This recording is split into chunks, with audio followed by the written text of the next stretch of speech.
Well, it's official. Daredevil Born Again is not a good show. I don't think I'm gonna make a video waiting to the end because at this point I've seen enough. What is there already 7 episodes? This show just is not well made, and I almost find it hard to believe that there was a creative overhaul. I'm not saying they lied. I mean, who knows? Maybe they did, but it doesn't feel like it. So I really wonder how bad was the original show, because this doesn't feel that much better, I mean, this doesn't feel like a good show. This doesn't feel like they saved it. And I just feel like this really tarnishes Daredevil's Netflix legacy, and it also tarnishes the characters, because for those people who didn't see the Netflix series, this is their introduction, and this just isn't a really good show. This feels like the superhero genre. Like, this feels lesser. And the reason why Daredevil was so good was because it didn't matter that it was a superhero show. It was just great television, period.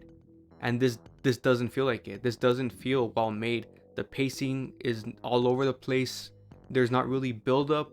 The payoffs are almost non-existent. Especially in this episode, there's like a lot of random ADR stuff. Like, people, like, I don't know, the audio does not match their lips, and it just is so off and weird. Spoiler alert, I'm gonna talk about spoilers, but like, the fact that Muse already got offed that quickly, just a lot of things, just like, it's big things and little things like the fact that Muse is so good at fighting taekwondo, and the fact that he could take on Daredevil, who is an expert at fighting, and he puts up like a really good fight, which is like, dude, come on. And he's like way younger than Matt. And then the therapist lady, she's like the worst therapist on earth. Like, she's taunting him, she's not trying to diffuse the situation. Like, she just isn't an intelligent, competent therapist whatsoever. It's hard to believe that she's a therapist. And there was just absolutely no build up with Muse, and that could have been a through line through the show, and there wasn't really. They just established a beginning and an end, but there's not really a middle, and that's terrible storytelling. And then Fisk, Fisk and Vanessa, whatever's going on there, I see what the original idea was, and I understand it, but it's not well executed, and I'm just so sick of this storyline, to be honest. And Fisk doesn't seem like a Kingpin at all. Like, he doesn't seem intelligent, he doesn't seem menacing as he used to be. Like, he's just nerfed in this show, and the only thing that he has going for him is that he's brutal and he's dirty, he's a criminal. And those things that he's doing behind the scenes is the only thing that is kind of like, oh, like, he's gonna make a comeback, he's a criminal, he's a mastermind.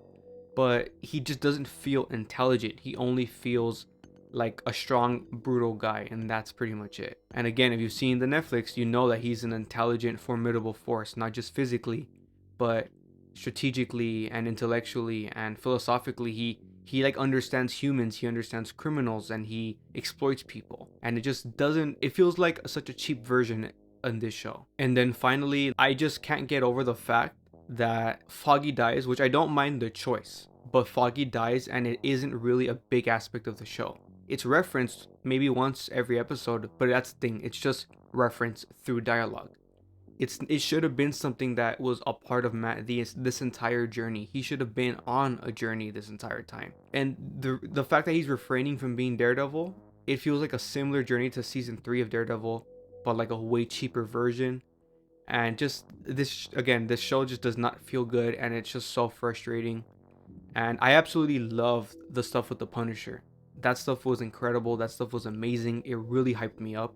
That's like the highlight of the show, absolutely. In general, the highlight of the show is the performances from Vincent D'Onofrio and from, I was gonna say Matt Murdock, from Charlie Cox.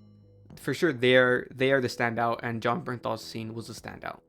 And they're carrying the show, man. They're really carrying the show because they bring it. Their performances are incredible, and they are what's engaging about this show, not everything else. Yeah, I'm still gonna keep watching it, but I'm not gonna cover it anymore unless there's something incredible that happens in the last episode. I doubt it. From what I understand, that those are supposed to be like completely new episodes, all reshoots. It has nothing to do with the old storyline, so hopefully the last 2 episodes are really good. But I mean, we'll see. Maybe it'll just be really cool build up for season 2, and season 2 is a different story. I do have some confidence in that show because it'll be completely new, completely original.